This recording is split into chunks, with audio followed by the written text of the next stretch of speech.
आणि आपल्याला सुद्धा माहिती आहे ना आपल्याला काय माहिती आहे, पुढचे मुख्यमंत्री उद्धव बाळासाहेब ठाकरे होणार आहेत। की रायगड लोकसभा आणि मावळ लोकसभा मतदारसंघ या दोन लोकसभा मतदारसंघाची जबाबदारी आपण साहेब मला द्या। मी साहेबांना शब्द दिलाय, साहेब रायगडमधून तर खासदार होईनाच, पण मावळचा खासदार सुद्धा आपला आल्याशिवाय राहणार नाही, आम्ही जिंकल्याशिवाय राहणार। की येणाऱ्या लोकसभेच्या निवडणुकीमध्ये या महाराष्ट्रातून किमान 20 ते 22 खासदार हे उद्धव बाळासाहेब ठाकरे यांचे समर्थक त्या लोकसभेमध्ये जाणार आहेत। शिवसेना पक्षप्रमुख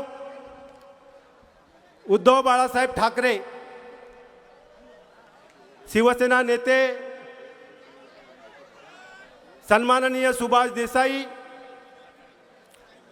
व्यासपीठावरील शिवसेनेचे सर्व सन्माननीय पदाधिकारी, लोकप्रतिनिधी आणि हजारोंच्या संख्येनं उद्धव साहेबांना ऐकण्याकरता उपस्थित असलेले पेणवासीय शिवसैनिक बंधू भगिनी आणि मातांनो, आपण पेणवासीय अतिशय भाग्यवान आहोत। उद्धव साहेबांचा जनसंवाद दौरा, या जनसंवाद दौऱ्याचा ची सुरुवात ही आज पेण पासून होते।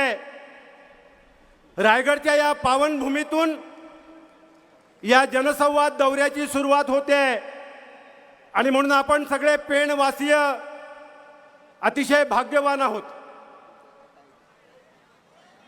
गेल्या अनेक वर्षानंतर किंबहुना उद्धव साहेबांची पहिली जाहीर सभा आजच्या या पेणच्या या प्रायव्हेट हायस्कूलच्या मैदानामध्ये या ठिकाणी होते आणि म्हणून संपूर्ण पेण तालुका, सुधागड तालुका या दोन्ही तालुक्यातील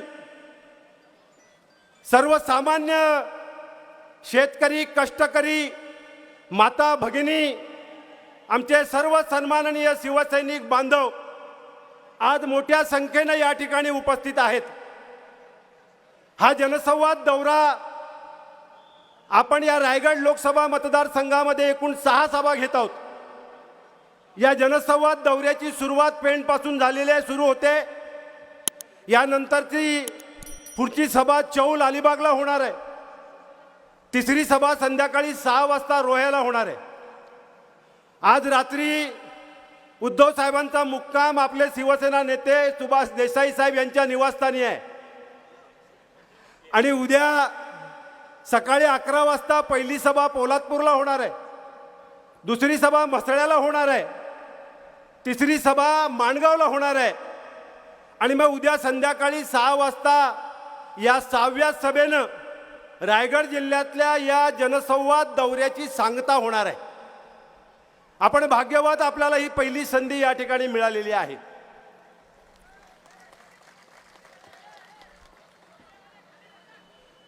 आपण सर्व उद्धव साहेबांना ऐकण्याकरता उत्सुक आहात आणि म्हणून या व्यासपीठावर कोणी वक्ते या ठिकाणी ठेवलेले नाहीत। फक्त एक आमच्या महिला आघाडीच्या प्रवक्त्या रायगडच्या आहेत, सुवर्णा वाळंज यांना या ठिकाणी पहिली बोलण्याची संधी दिली। मी सुद्धा भाषण करणार नाहीये, मी फक्त या ठिकाणी तुम्हाला विनंती करण्याकरता उभा आहे, कारण आता लवकरच लोकसभेच्या निवडणुका या येऊ घातलेल्या आहेत। साधारण मार्चच्या पहिल्या आठवड्यात लोकसभेची आचारसंहिता लागेल आणि एप्रिलच्या पहिल्या आठवड्यापासून मेच्या पहिल्या आठवड्यापर्यंत 6 किंवा 7 टप्प्यांमध्ये हे लोकसभेचं मतदान होणार आहे आणि मग हे 6 ते 7 टप्प्यांचं लोकसभेचं मतदान होत असताना मला अभिमान आहे या गोष्टीचा आणि एक विश्वास सुद्धा तुम्हाला या ठिकाणी मी देणार आहे की उद्धव साहेबांनी हा निर्धार केलेला आहे, हा निर्णय घेतलेला आहे की येणाऱ्या लोकसभेच्या निवडणुकीमध्ये या महाराष्ट्रातून किमान 20 ते 22 खासदार हे उद्धव बाळासाहेब ठाकरे यांचे समर्थक त्या लोकसभेमध्ये जाणार आहेत। जरा जोरदार घोषणा होऊ द्या। जोरदार घोषणा.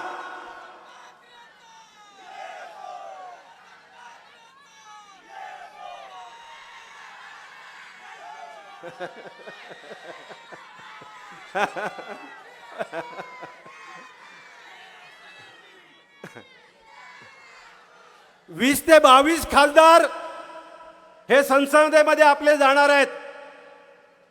आणि आज या रायगडच्या पावनभूमीमध्ये तुम्हा सर्वांच्या उपस्थितीमध्ये एक इच्छा, एक विश्वास सुद्धा या ठिकाणी व्यक्त करतोय की या 2024च्या लोकसभेच्या निवडणुकीत या देशामध्ये विश्वास ठेवा, इंडिया आघाडीचं सरकार केंद्रामध्ये आल्याशिवाय राहणार नाही. इंडिया आघाडीचं सरकार केंद्रामध्ये येणार आहे, आपलं सरकार येणार आहे. आणि जेव्हा आपलं सरकार केंद्रामध्ये येईल त्यावेळेला पुन्हा एकदा विश्वास व्यक्त करतोय, त्या सरकारमध्ये शिवसेनेला मानाचं पान मिळाल्याशिवाय राहणार नाही, हा विश्वास या ठिकाणी व्यक्त करतो. आणि म्हणून साहेबांनी हा निर्णय घेतला, निर्धार केलाय.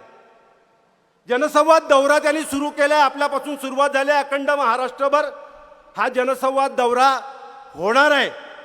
आणि त्याची सुरुवात छत्रपती शिवाजी महाराजांनी ज्या हिंदवी स्वराज्याची राजधानी रायगड, ज्या रायगडला राजधानी निवडली, त्या रायगड जिल्ह्यातून या जनसंवाद दौऱ्याची सुरुवात आपले पक्षप्रमुख उद्धव बाळासाहेब ठाकरे यांनी केलेली आहे.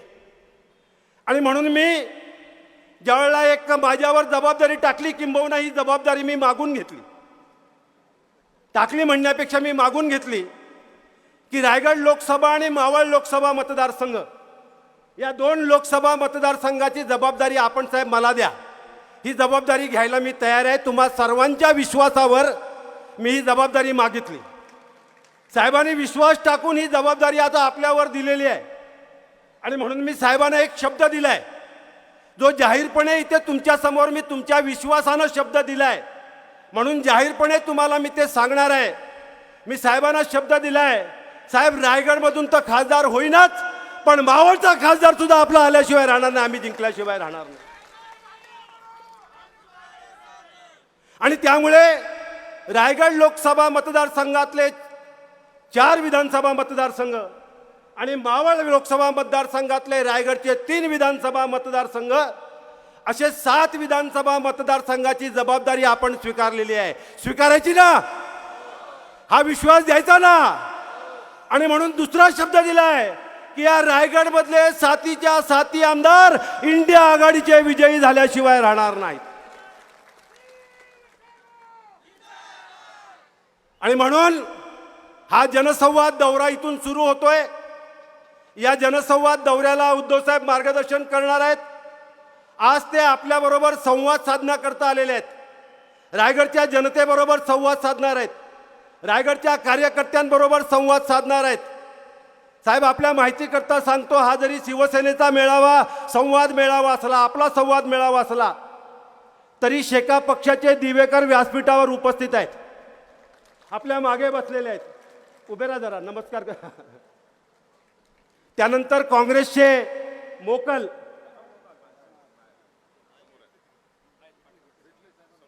हा ठीक आहे, ते सुद्धा उपस्थित आहेत. त्यामुळे एका विश्वासानं ही सगळी मंडळी इथे आली आहे.